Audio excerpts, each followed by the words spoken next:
What is a reaffirmation agreement from Robert? And Robert, thank you for sending this question. I don't know if we've talked about reaffirmation agreements. I personally don't like reaffirmation agreements, and let me tell you why. When a person files bankruptcy, the goal, overriding goal, is to get a discharge slash fresh start. The discharge is the goal in bankruptcy. There's no doubt about it, because that discharge is powerful. It tells those creditors you cannot ever try to collect this debt again. So what happens when a person files bankruptcy? They put all their debts into it.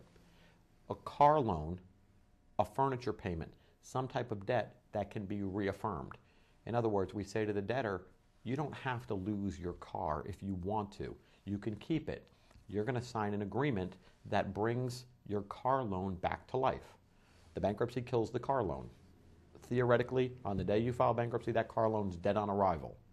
But the bankruptcy code gives a way to bring or kind of breathe life back into that car loan, and we call it a reaffirmation agreement.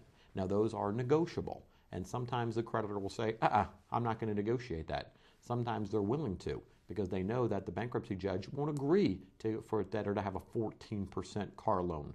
So what they'll do is they'll negotiate the percentage down to give that debtor the opportunity to make those car payments. Now, the offset is this. When those reaffirmation agreements are signed, I want my clients to make those payments on that car. Let's say a year ago, they just bought a brand new car and they're making payments of $250 a month. And they're going to continue after the bankruptcy filed to make those payments timely. Well, obviously that's going to help rebuild their credit. So I want those clients to sign that reaffirmation agreement if they can afford it. But the other side of the coin is, what happens if they lose their job? Well, that's the bad part of the reaffirmation agreement. The bad part is, if you can't afford to make those mortgage payments, that creditor, because if you breathe life back into that contract, they have all those rights and remedies against you despite the bankruptcy. In other words, forget the bankruptcy. This contract is now brought outside of it. So if you default, they can come pick up the car the next day. If you're a week late on that car payment, they can pick up the car. They take the car, they sell it at the auction, and you're back in the same hole you were before. So we caution our clients, and we kind of, I don't want to say beat them over the head. I hate reaffirmation agreements because of the potential for bad things to happen. And unfortunately, most of my clients have already been through a lot of bad stuff. In today's job market, there's no guarantees of anything. So you look at it and you say, all right, this person's going to take on this car debt for another 4 years. If they can make all the payments, they win the game.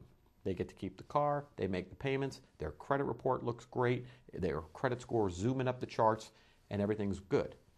What happens if they sign the agreement and they lose their job, or they can no longer make the payments, or something happens where they're behind the 8 ball?